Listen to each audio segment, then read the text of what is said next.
इस चैप्टर की स्टार्टिंग वही से ही होती है जब थालिया आयला के रूम के गेट के सामने खड़ी हुई थी और उसके रूम के गेट को खोलने की कोशिश कर रही थी, पर वो रूम लॉक था, जिसे देखकर थालिया अपने मन में सोच रही थी, डैम इट आयला। और वो फिर से अपने मन में सोचने लगती है, एक्चुअली ये चीज तो अच्छे के लिए ही हुआ है। अगर मैं ऐसे ही गुस्से में आकर कुछ करती और वो काम फेल हो जाता तो फिर मैं खुद ही अपनी जिंदगी को खत्म करने की राह में ले जा रही थी। मुझे पहले ठीक से एक प्लान प्रिपेयर करना पड़ेगा। मेरे पास अब भी टाइम है, तो फिर अभी के लिए रुक जाओ। उसके बाद जब थालिया सीढ़ियों से नीचे आ रही थी तभी उसे कोई आवाज सुनाई देती है और जब वो सामने की तरफ देखती है वो देखती है एक लेडी कहीं पर जा रही थी और उसे देखकर थालिया अपने मन में सोचती है, वो लेडी वो तो वही है जिसको मेरी माँ ने मेरे लिए असाइन किया था। और फिर थालिया भी उसी लेडी को फॉलो करने लगती है और जब वो उसको फॉलो करते हुए जाती है और छुप कर उसे देख रही थी तभी वो लेडी जाकर किसी आदमी से मिलती है और वो आदमी उस लेडी को एक छोटे से शीशे में कुछ देता है। और उस आदमी को देखकर थालिया अपने मन में सोच रही थी,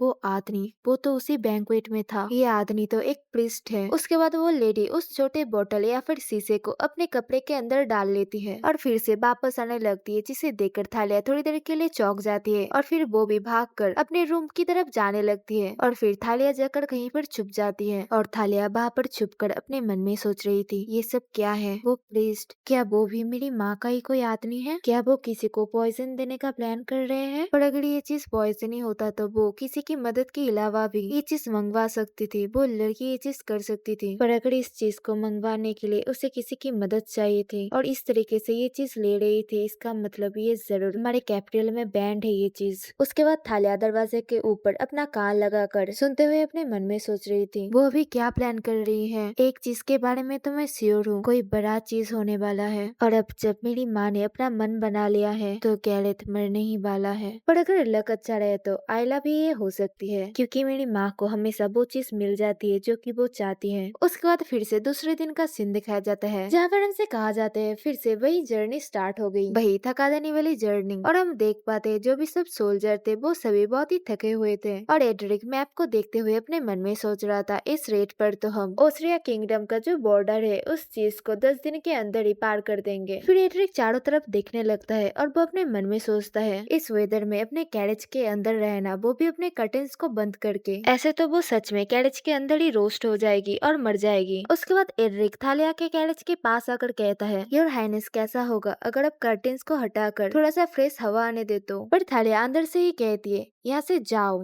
जिस बात को सुनकर एड्रिक अपने मन में सोचता है, एटलीस्ट वो अभी तक जिंदा तो है। और दूसरी तरफ तभी गैरेथ कह रहा था, हम कब रेस्ट करने वाले हैं, मैं तो सच में गर्मी में मरा ही जा रहा हूँ। पर अचानक से वो अपने पास बरकस को देखता है, जिसे देखकर वो बहुत ही हैरान हो जाता है, क्योंकि बरकस को देखकर ऐसा लग रहा था जैसे कि उसे इस गर्मी में कोई भी परेशानी नहीं हो रही थी। पर बरकस गैरेथ की बात को सुनकर भी अनसुना कर देता है। फिर एड्रिक बरकस को देखते हुए अपने मन में सोचने लगता है, ओ गॉड, आने वाले कुछ दिनों में तो सच में बहुत ही ज्यादा मुश्किलें होंगी, क्योंकि हमारी आगे के सफर में सिर्फ सूखे हुए फील्ड और माउंटेन्स ही है। फिर वह बरकस की तरफ देखते हुए अपने मन में सोच रहा था, मुझे आश्चर्य है क्या कोई इतना कोमल आदमी इतने टायरिंग जर्नी को कैसे झेल लेता है और वो आगे की जर्नी को झेलेगा भी कैसे। तभी एड्रिक बरकस को बुलाते हुए कहता है, सर सिरकान, मुझे पता है कि मैं ये चीज बहुत ही जल्दी कह रहा हूँ, पर फिर भी कैसा होगा अगर हम एक सुटेबल जगह ढूंढ कर वहाँ पर रेस्ट करें तो। बाकी सोल्जर्स को देखकर लग रहा है वो इस गर्मी में बहुत ही ज्यादा एग्जॉस्ट हो गए हैं। जिस बात को सुनकर बरकस उसकी तरफ बहुत ही डरावनी निगाहों से देखने लगता है, जिस चीज से ऑब्वियसली एड्रिक डर जाता है। फिर एड्रिक उससे कहता है, मुझे माफ कर दीजिएगा अगर मेरा सजेशन गलत था तो। असल में मैं ये चीज कह रहा था क्योंकि बाकी के सोल्जर्स लगातार पीछे छूटते जा रहे थे। तभी बरकस उससे कहता है, कुछ ही दूरी में एक लेक है, हम वहाँ पर ही रेस्ट करेंगे। जिस बात को सुनकर तो खुद एड्रिक भी हैरान हो गया था और गैरेथ एड्रिक को घूर घूर कर देख रहा था। फिर गैरेथ बरकस के ऊपर चिल्लाते हुए कहता है, जब मैंने ये चीज कही थी तब तो तुमने मेरी बात को सुनने का भी प्रिटेंड नहीं करा था, पर तुमने उस जैसे एक ग्रीन हॉर्न का बात को सुन लिया। जिस पर बरकस बहुत ही शांति से गैरेथ से कहता है, मैं शांत रहा क्योंकि मुझे ऐसा लगा कि आपको कोई आंसर की जरूरत नहीं है, पर मैं आपके सभी वर्ड्स को सुन रहा था योर हाइनेस। जिस पर गैरेथ फिर से चिल्लाते हुए कहता है, किसने तुमसे कहा कि मुझे कोई आंसर की जरूरत नहीं थी। और उनकी उन सभी चीजों को देखकर एड्रिक अपने मन में सोच रहा था, मुझे सच में इस चीज को लेकर बहुत ही ज्यादा चिंता है, जब सर सिरकन इस जगह को छोड़कर चले जाएंगे तब किया होगा और तब तो उनके साथ प्रिंसेस आयला भी उनसे शादी कर कर चली जाएंगी और उसके बाद सिर्फ प्रिंस गैरेथ और प्रिंसेस थालिया ही होंगी इस इम्पीरियल फैमिली के अंदर। और इस चीज को इमेजिन करने से ही जैसे कि एड्रिक को डिप्रेशन हो गया था और फिर वो अपने मन में सोचता है ये चीज सोचकर ही तो मेरे मन में डर लग रहा है। फिर बरकत सभी से कहता है हम एक ब्रेक ले रहे हैं तो फिर ठीक जगह देखकर टेंट लगा दो। उसके बाद थोड़ी देर बाद जब टेंट लगाने का काम हो जाता है तभी एड्रिक थालिया के कैरेज के बाहर जाकर नॉक करते हुए कहता है रेस्ट करने का टाइम आ गया है तो फिर प्लीज बाहर आ जाइए। पर कैरेज के अंदर से कोई आंसर नहीं आता है जिस पर एड्रिक फिर से कहने लगता है आप कब तक इतना जिद्दी बनकर रहेंगी, आप पूरा दिन अपने आप को उस कैरेज के अंदर ही बंद कर कर रखी हुई थी और अगर आप अभी नहीं रुके तो आप वहीं पर ही बेहोश हो जाएंगी। पर उसके उन सभी बातों के बाद भी अंदर से कोई भी आवाज नहीं आती है जिस पर एड्रिक फिर से अपने मन में सोचने लगता है यूजुअली मेरी इन सभी बातों के बाद वो अब तक तो बाहर आकर मुझे मारने लग जाती, तो फिर क्या वो सच में बेहोश हो गई है।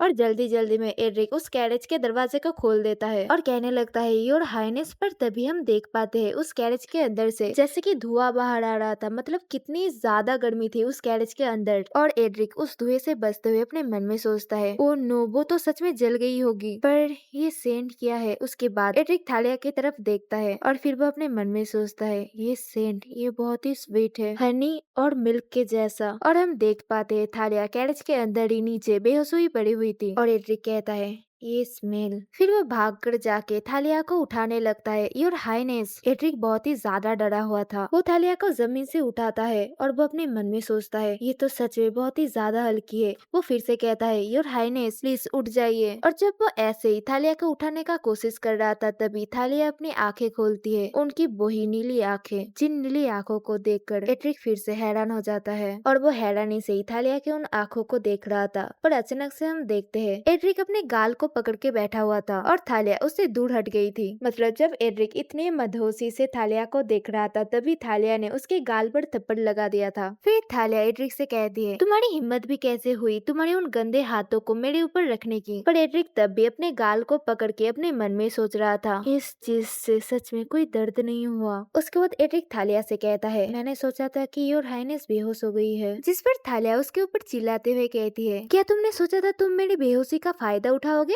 जिसे सुनकर एड्रिक घबराते हुए चिल्लाते हुए कहता है आप इस तरीके की चीजें कह भी कैसे सकते हैं। और ये बोलते हुए एड्रिक जल्दी जल्दी में उठकर खड़ा हो जाता है और उसका सर जाकर कैरेज में हिट करता है जिस चीज से उसे बहुत ही ज्यादा दर्द होता है और वो फिर से वहां पर ही नीचे बैठ जाता है, मतलब थालिया के सामने। और वो कहने लगता है आओ आओ। और थालिया चुपचाप मुंह बनाते हुए ये सभी चीजें देख रही थी। फिर थालिया उससे कहती है एनफ मुझे परेशान करना बंद करो और यहाँ से जाओ। पर एड्रिक तब भी अपने सर को ही पकड़ा हुआ था और वो रोते हुए उससे कहता है मतलब थालिया से कम ऑन अब तो आप बाहर आ जाइए और थोड़ा सा फ्रेश एयर लीजिए, अभी भी आधा दिन का जर्नी बचा हुआ है। तो आप कब तक ऐसे ही इस ओवन के अंदर अपने आप को बंद करने की प्लान कर रही है। जिस बात को सुनने के बाद थालिया उसको कोई आंसर नहीं करती है और चीते हुए अपने मन में सोचती है इसका प्रॉब्लम क्या है, ये कभी भी ये सभी चीजें बंद नहीं करता है। और हमारा प्यारा एड्रिक भी अभी भी अपने सर को पकड़े हुए रोते हुए अपने मन में सोच रहा था वो जरूर सोच रही होगी मैं एक प्रॉब्लम हूँ और कभी भी मेरी बातें खत्म क्यों नहीं होती है। ऐसा नहीं है कि मैं उसे परेशान करना चाहता हूँ, मैंने ये चीज सच में बहुत ही ज्यादा दर्द कर रही है। पर सच बात तो ये है ये बदमाश प्रिंसेस ये मेरी जिम्मेदारी है, मेरी रिस्पॉन्सिबिलिटी है। इन सभी चीजों की वजह से ही मुझे ये सब करना पड़ रहा है और अगर ट्रिप के दौरान वो ऐसे ही बेहोश होती रही तो मुझे ही ये सभी चीजें झेलनी पड़ेंगी और इनके आंसर देने पड़ेंगे। अगर मेरे पास मौका होता तो मैं उसे जरूर बाहर लेकर आता और अगर इस चीज में मुझे फोर्स करना पड़ता तो भी मैं कर देता। उसके बाद थालिया थोड़ी सी आगे आने लगती है और एड्रिक कैरेज से बाहर जाने लगता है। तभी एड्रिक उससे पूछता है तो फिर क्या आप बाहर आ रही है। फिर एड्रिक बहुत ही खुशी के साथ अपना हाथ थालिया की तरफ बढ़ाता है और कहता है आ जाइए। पर तभी थालिया उसके मुंह के सामने ही दरवाजे को बंद कर देती है, मतलब कैरेज के दरवाजे को बंद कर देती है। जिस चीज से तो एड्रिक बहुत ही हैरान हो गया था और वो बहुत ही सदमे में चला गया था और वो कहता है क्या चीज आपको इतनी ज्यादा बॉदर कर रही है। और गाइस इसी के साथ ये चैप्टर यहाँ पर ही खत्म होती है। नेक्स्ट चैप्टर जब रिलीज होगी मैं तभी एक्सप्लेन कर दूंगी। और अगर तुम लोगों को मेरी ये वीडियो अच्छी लगी हो तो वीडियो को जरूर लाइक करना